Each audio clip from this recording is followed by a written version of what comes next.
Is my voice muffled with this mustache on, or can you hear me? It's time for the 13 Nights of Saraween. Hey besties, it's Sarah. Welcome back to my channel. Today's vlog is gonna be me reading the highest rated thrillers of all time on Goodreads. I'm always very curious to see what the top books are in certain genres, and so I kind of got to thinking, Goodreads probably has a list of like the top thrillers of all time based on their ratings and like how many people have read them. And so I googled it and I found that they indeed posted a list 2 years ago. So I went ahead and I bookmarked it. So now let's go revisit it together and we can see what I'm reading for this vlog. So we're just gonna read the top 3 thrillers of all time because I can't really handle reading more than 3. And also top 3 is just like so easy. Like yes, I read the top 3, the best of the best. It looks like someone named Sharon posted this in April 2020 and it's titled The 100 Most Popular Mysteries and Thrillers on Goodreads. She wrote some paragraphs. We're gonna skip over those.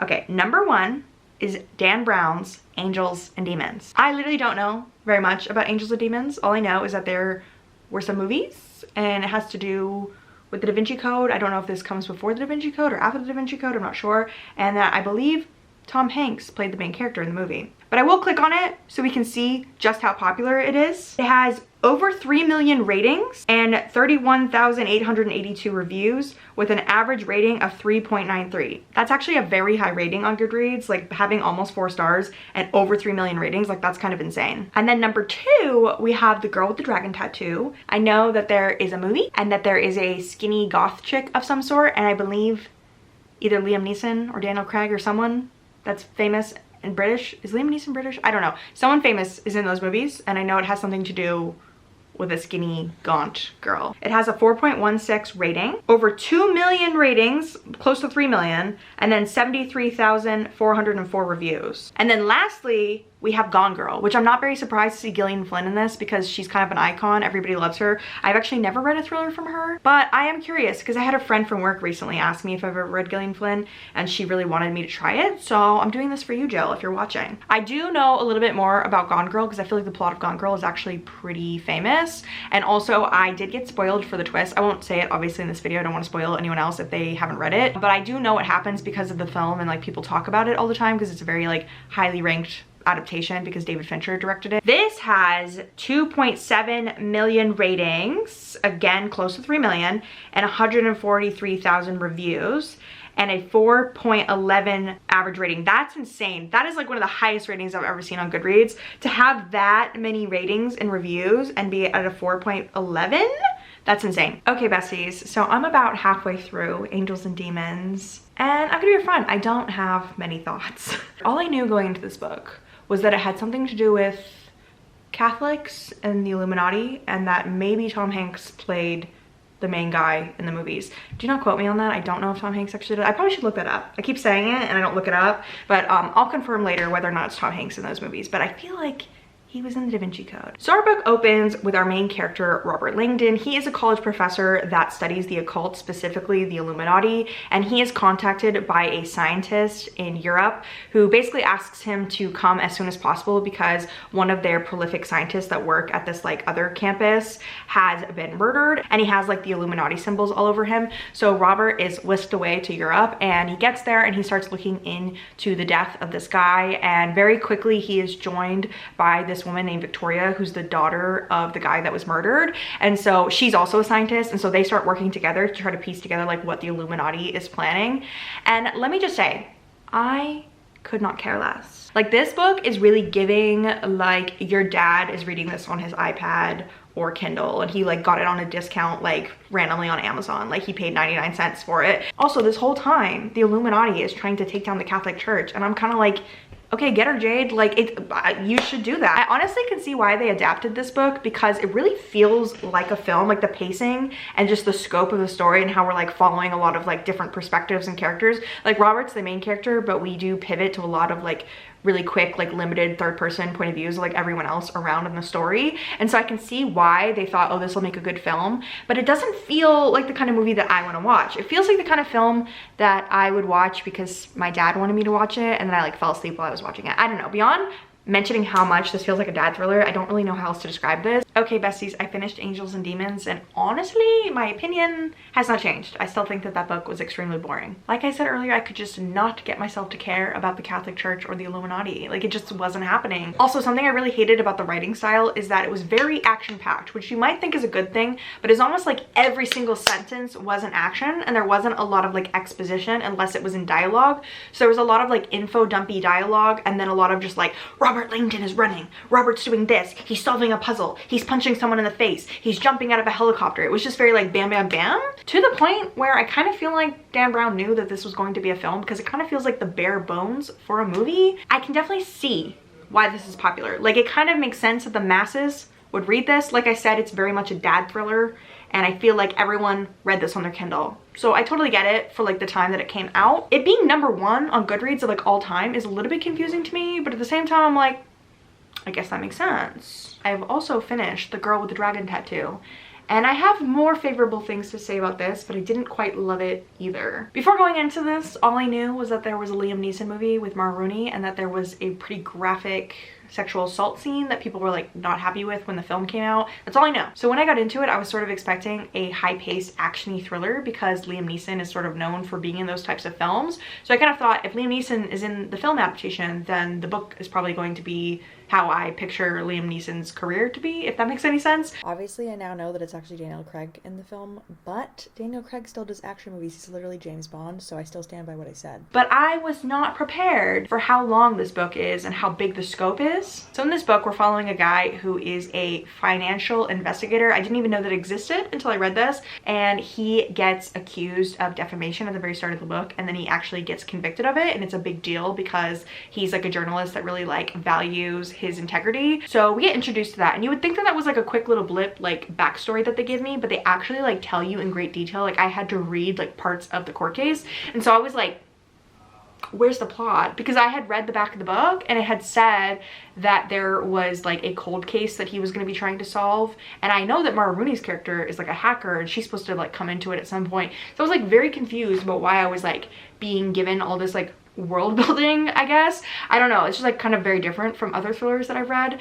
And then Mara Rooney's character, who I think in the book is called Salander, I don't really remember what the other guy's name is. His name is like Michael, but like the Swedish version of Michael, like Mikael. So Salander is a hacker that works for a security company, and she's sort of like a PI that like finds out information on people based on the cases she's given. The way their characters come together is that there's this old man who's very rich, and he has a long lost niece who went missing in the 60s, and he's always wanted to know what happened to her, and he thinks that she was murdered. So he hires Michael, I'm just gonna call him Michael. So he hires Michael to do investigating. Like, he's basically like, hey, I know that you just lost this like crazy court case and you need money and like your reputation is ruined.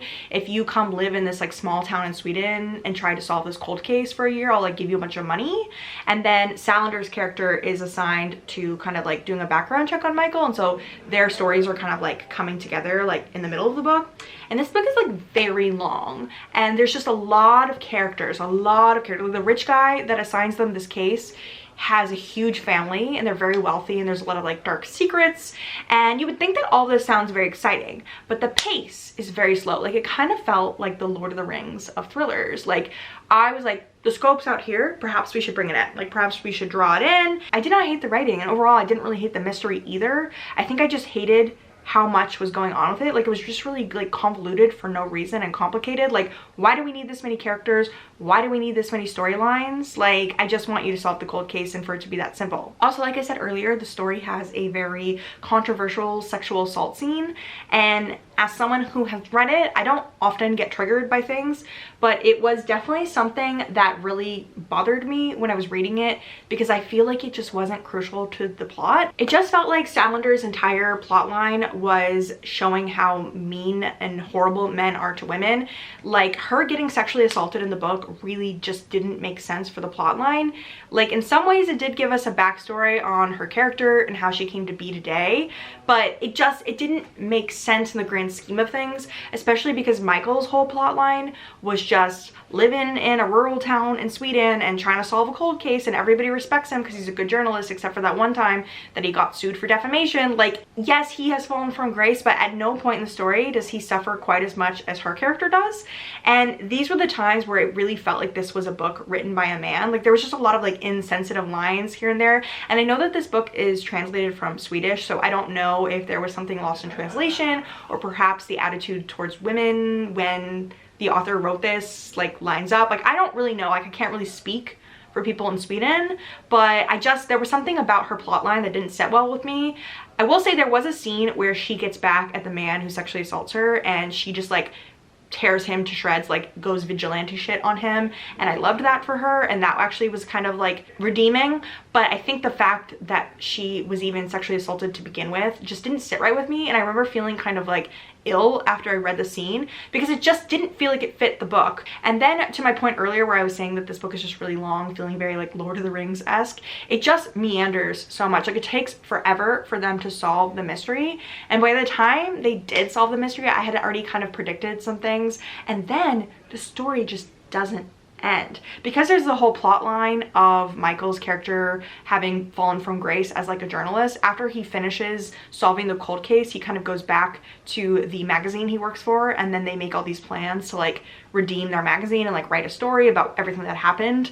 And it just felt like the story just like kept going, and I was like, I actually don't care about these loose ends. I'd rather you not tie them up, because I just wanted a straight thriller where we've got a mystery, we got a couple characters, we get a little backstory, and then we go. But it felt like Stieg Larsson was just like, what if you knew everything that's ever happened to these characters? Like, what if you went on an insane journey with them that's honestly not even that worth it? So I don't know. I feel like the more I talk about it, the more I'm convincing myself to give it 2 stars. I was planning on giving it 3 stars because I definitely liked it more than the Angels and Demons. Like, I liked the writing, but anyway, I just feel like the whole treatment of the female lead's character just left a lot to be desired for me. Like, I liked her as a concept, like her attitude and energy, but I think what he did with her character just really didn't sit well with me. I don't know. Okay, besties, I have finished Gone Girl, and I have to say it was a very iconic book. Also, I do want to acknowledge the fact that I'm dressed like Mario. Today is the Friday before Halloween, and I am having a Halloween party at my house. My boyfriend is actually dressed up like Princess Peach. I will insert a photo here if you want to see our costume together. Also, I'm sorry if my voice is very muffled with this mustache on. My upper lip is getting quite sweaty. Gone Girl is an extremely iconic book. I loved it so much. I'm so happy that I finally read Gillian Flynn. I now kind of want to go ahead and read all of her other books. So in Gone Girl, we have a couple, Nick and Amy, whose marriage is on the rocks, and they currently live in Missouri. They used to live in New York City, but they both lost their jobs during the recession, and so they had to move to Missouri, to Nick's hometown, because his mom was sick with cancer, and Amy has always sort of resented him for that. And then on the morning of their 5th anniversary, Amy goes missing, and everyone in the town and in the world in general thinks that Nick did it. You get both perspectives of Nick and Amy, except for Nick's perspective is in present day while Amy is missing, and then Amy's perspective is a diary that she was writing from the first day that they met, and so you kind of get a picture of their relationship leading up to when she went missing, but then you're also sort of getting Nick's disillusioned thoughts about their marriage in present day. Like I said earlier, I did know what the twist was in this book, but what did surprise me is how soon it happens in the book. I thought it was going to be more towards the end that we get this big reveal, but it actually happens about 50% of the way through the book, and then the rest of the book is just still a very wild ride that I wasn't expecting. But overall, I really loved this book. I really enjoyed Gillian Flynn's writing style, and I just loved the direction that it went with these characters. I feel like this is a classic case of having a lot of unlikable people in a story, but making it work because of the writing being so fascinating. I had to take this off temporarily. My upper lip is really sweaty. I also hung out with my friend Dooney last night, and we watched the film version, and I feel like the film adaptation is even better than the book. Like, a lot of the things that didn't necessarily work for me in the book, like there was a little bit of pacing stuff in the second half of the book after the reveal that I was a little bit disappointed in. Like, originally when I went in, I was like, this is iconic, this is a 5-star read, but then the longer that I read, the more I was like, I kind of feel like it's disappointing me a little bit. The movie itself was so good. Like, if I could add in the movie perspective on top of the book, I probably would raise this rating to a 5-star. I have been debating doing that because as far as thrillers go, this was definitely like top tier for me. But I think I'm gonna stick with 4 stars because I really only give out 5 stars when I'm having like a very emotional, like iconic time reading. And like I said, the second half of this book let me down slightly. Like I wasn't like as enthralled in the second half. That brings me to the end of all of my reading updates about these books. And I just sort of want to take a moment to reflect on why I think that these books might be the most popular of all time on Goodreads. I feel like number one, when a book becomes a bestseller, you know, there's word of mouth among friends. And so I'm sure that when all these books came out, which I know each of them came out like at least like 5 to 10 years ago, they were kind of like iconic for that time period. And then they sort of became book club books. And then on top of that, all of them have been adapted into film. So I feel like some of those reviews and ratings probably came after the film was announced, because obviously when things come to theaters, people want to read the book before they see the movie. I can sort of see why, especially for the year that these were published, they were kind of what people were looking for in books at the time, because I wasn't kidding when I said that I feel like Angels and Demons is very much a dad thriller, because, you know, dads probably have a lot of buying power to be able to make books popular and like read them on their Kindles and stuff. And I know that Angels and Demons is also available on Kindle Unlimited today, so I'm sure that that adds to people even reading it even now. But overall, I kind of enjoyed this reading experiment. Like I said, I didn't enjoy every single book that I read to, like, you know, like the umpth degree, but I definitely feel like it was interesting to kind of read the like modern classics, so to speak, of like books that have just been like wildly popular, because to have millions of reviews on Goodreads is a very impressive feat. Like not many books on Goodreads have that, and to have such a high average is like kind of surprising and interesting. I'm not very surprised that I did not personally rate all of them like 4 or 5 stars,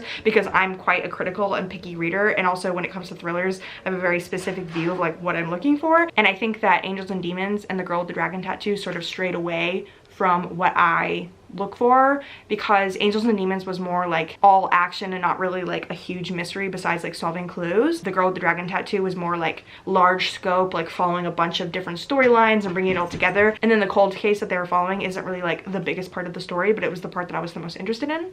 And I think Gone Girl is definitely more up my alley of what I look for in a thriller, so that makes sense why I would rate this book 4 or 5 stars. Anyway, that brings me to the end of this video. I do have to leave because I have to go get ready for people coming for the party. So let me put my mustache back on and I'll show you that Miss Billy is just like a pumpkin. Look at her. Say hi, Billy. Look at the camera. Hi. Let me know down below if you've read any of these books and what your thoughts are on them. And please leave the magnifying glass emoji down below if you've made it to the end, so I know that you watched the whole thing. And I thank you all so much for watching. You're all beautiful. Have a nice day.